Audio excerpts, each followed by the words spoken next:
Alrighty, so we got Bill Algeo versus Ricardo Ramos.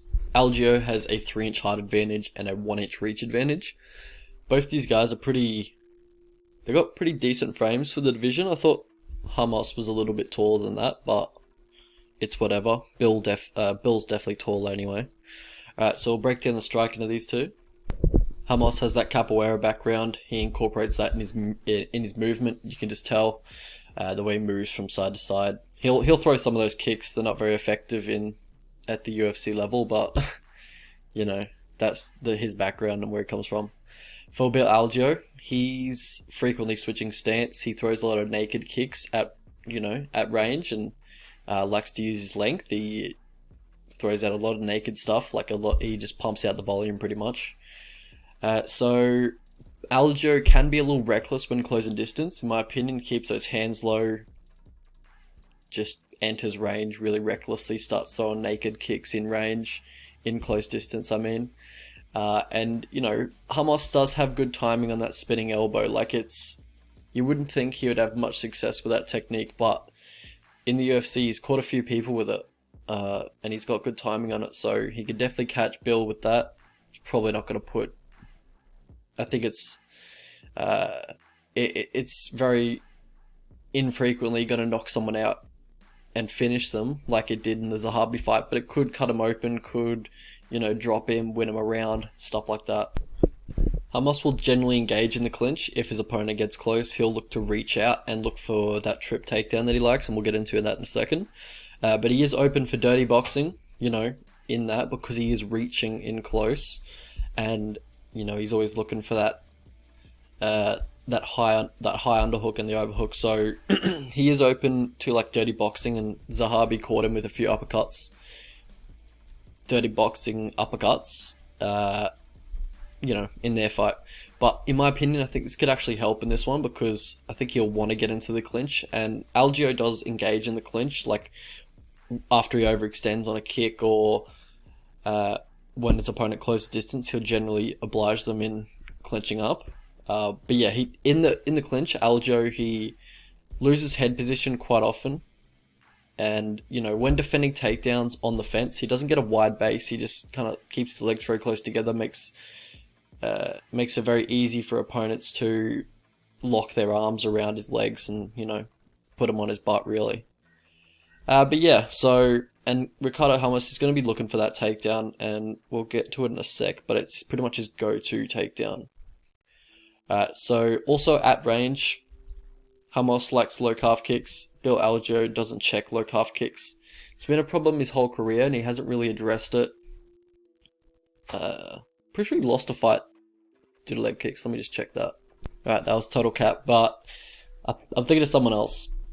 Can't remember who it was. But anyway, he doesn't check them, and it's been a problem his whole career. So for Bill Algeo, he throws a lot of variety in his strikes. In southpaw, he'll go for the body kick. He'll probably look for that in here. He does this thing where he fakes the body kick and goes low for the inside low kick. It's quite nice, actually. Don't really see that too often. It kind of catches opponents off guard. In the pocket, he'll go for that counter two. Either stance, doesn't really matter. He also looks for that intercepting knee when his opponents are looking for the takedown constantly. So a few things Bill does that can get him in trouble is that he keeps his hands low pretty much all time, turns his head away to avoid strikes at times. That will work against poor competition, but once you start climbing the ranks in the UFC, it's gonna get you in trouble. And I don't think he's been knocked out thus far in his career, but I can see it coming. He's got some concerning striking defense. For, what's his name? Ramos. He has his lead hand low at all times as well. And he doesn't react well to leg kicks if you throw him back at him. Alright, so we'll get into the grappling of these two.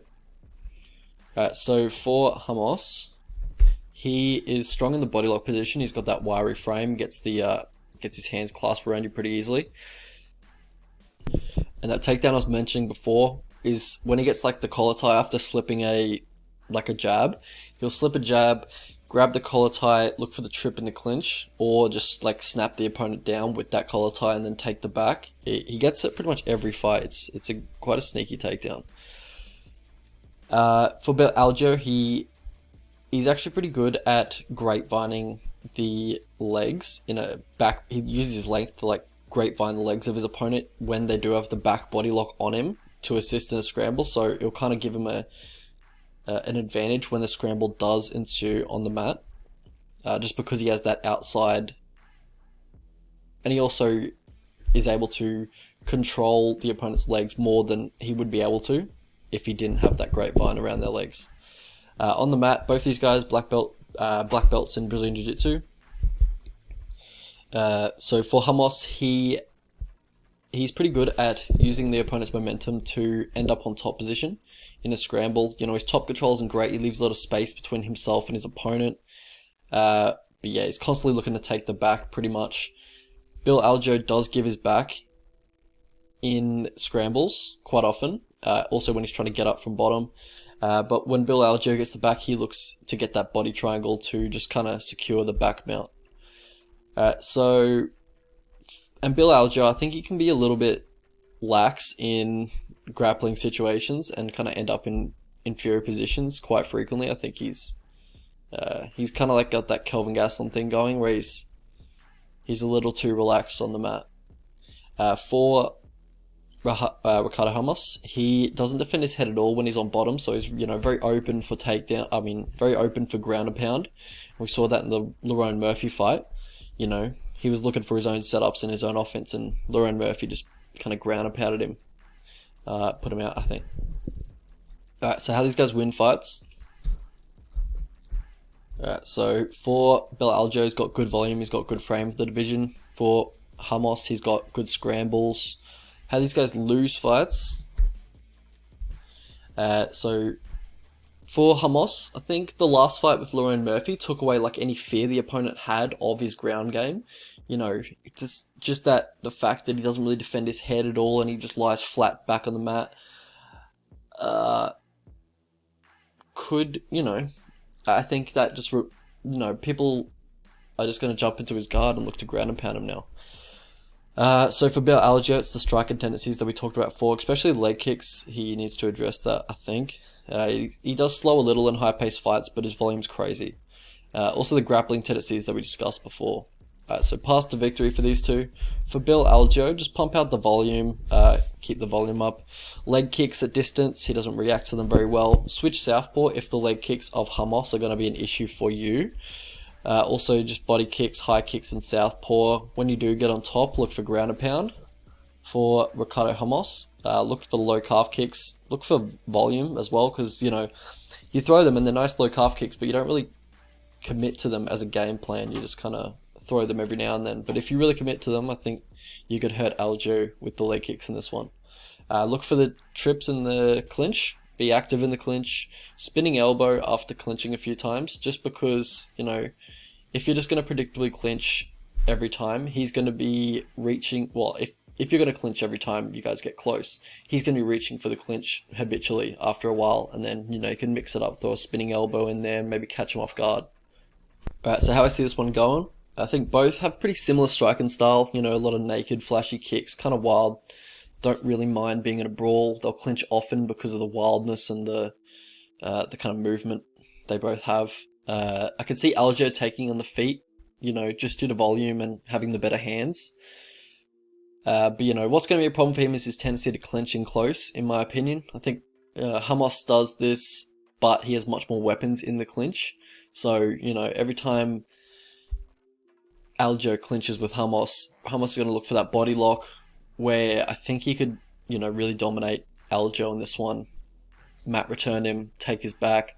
Bill doesn't mind giving his back, and it's burned him in a lot of previous fights. I think he's got a few rear naked choke losses on his record. But yeah, I think, Ramos is better in the clinch. I think a decent chunk of this fight plays out there. Also on the mat, unless they're able to get each other down. So whoever's in top position will probably be winning the fight, I think. They're both pretty good grapplers. On the mat, I believe he'll be competitive, but, Ramos, I think he'll ultimately just edge Bill in the transitions and obtain dominant position a little bit more than Bill. So let's have a look at the line. So the prediction is Ramos. I think he gets it done by decision. I think he gets it done around 55% of the time. So if he went to evens or like an underdog, I'd probably play him. But yeah, I'm not looking to play him as a favorite. He's just not trustworthy enough for me. Excuse me. Also not looking to play Bill Algeo as an underdog at that price, especially. Maybe like $2.60 or something like that, but not at the moment. I do think this goes to decision quite a bit, unless Ramos finds a sub, like a rear naked choke. But yeah, I got Ramos by decision here.